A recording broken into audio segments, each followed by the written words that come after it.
Everybody, welcome back. We're going to do another grounding exercise called 5, 4, 3, 2, 1. That's going to use our senses to really ground. But before that, we're going to start with a little dad joke because that's how I roll.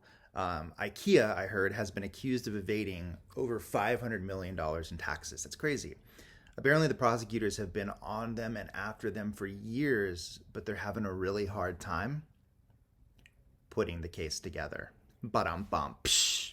Okay, that being said, let's roll into a little bit of grounding. We're going to use our senses to do this. Before we do that, we're going to sync up. We're here in this time in this space, us together. So let's take a couple deep breaths. Put one hand on your chest so you can feel the breath going in and back out. In through the nose. Hold, out through the mouth. One more time, in through the nose. Out through the mouth.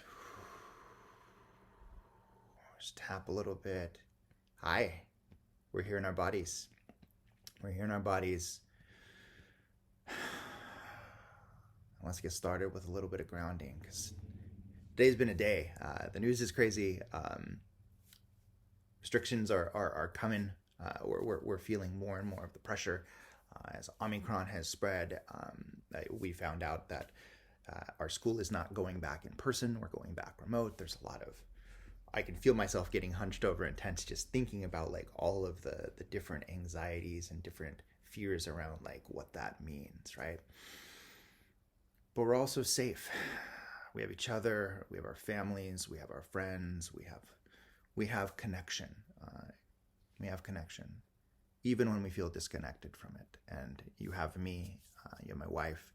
We're here with you. So let's get into this moment and use our 5 senses to ground. This is called 5, 4, 3, 2, 1. We're going to look around our environment and pardon my gaze. It's going to be all over the place as I perform this exercise for you and model it for you. I'm going to look around and find 5 things that I can see, 4 things I can touch, 3 things I can hear, 2 things I can smell, and 1 thing I could potentially taste. And as I'm doing this, I'm going to be very curious and as things come to me during the experience, I'm going to be curious and ask questions of it. So let me show you how I go about this. And this can be done anywhere. It can be done in front of your computer, at work. You can always, nobody needs to know that you're doing this. This is a very non-invasive practice. So I'm going to start with the 5 things that I see. And I'm just going to look around and be curious. I see my wife's purse. It's chilling. She's in the other room, I think. This means she hasn't gone to work yet, so she's still here. I can still get a hug and a kiss. I see a remote control. That reminds me of watching James A. Caster and Aisling B last night on 8 out of 10 Cats. They crack me up. Like going to bed with some humor always makes me feel good. I see one of the gifts that my wife got me for Christmas. There's some chapstick. It's chilling. It's going to be really great later. I see my backpack in the corner. We're about a week away from going back to school, so I know that we're not going back, but I'll be on Zoom learning about quantitative research. I see my cat Moon's favorite cat scratching post and the little ball with the feathers that she always bats around. So those things make me feel safe and they make me know that I'm at home. 4 things that I can touch. Touch this pillow right next to me. It says life is beautiful. It was a gift from one of my wife's hospice patients. Really has a lot of sentimental value. I can touch and feel this really fuzzy, cozy throw blanket behind me. I love it. I wanted this room to be blush. I don't know why, but this blanket is what I cozy up to, and that's another strategy I use at night when I want to calm myself for bed, is to cozy up in the blanket. I can touch this solid wood coffee table right here. I love it. It makes me feel nice and solid. I can touch you can't see it, but I can touch the rug underneath me with my bare feet. It really is something tactile that makes me feel very grounded here.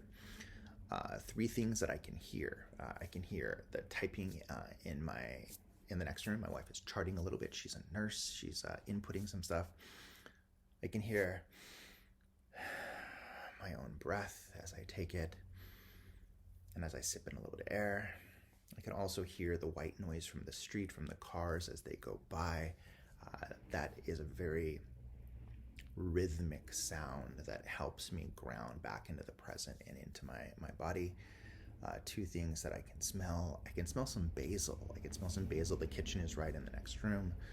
I can also smell some lemon. Like I love that citrusy, bright, crisp smell is something that's really great and elicits a lot of memories for me of picking oranges with my grandpa in his backyard when I was a kid, like that citrus smell. And then one thing I can taste, there's some dried fruit right here. I love dried mango. I'm not tasting it. I'm not physically tasting it. Like I could taste it. And that's one of those snacks that I love, especially if it's got like the chili on there. Oh, just brings me back. So that's 5, 4, 3, 2, 1 grounding with my senses to return to my body from those moments I don't feel as connected to my experience and to where I'm at. I hope you practice that. I hope you enjoy that. And stay tuned. I'll have some more videos coming your way that will continue. We'll do one that focuses on sort of like the safe resources you have in the room that you can always look to. Like I always plan those out in my workspaces to have those. So we'll get more into that next video, but thanks for being here.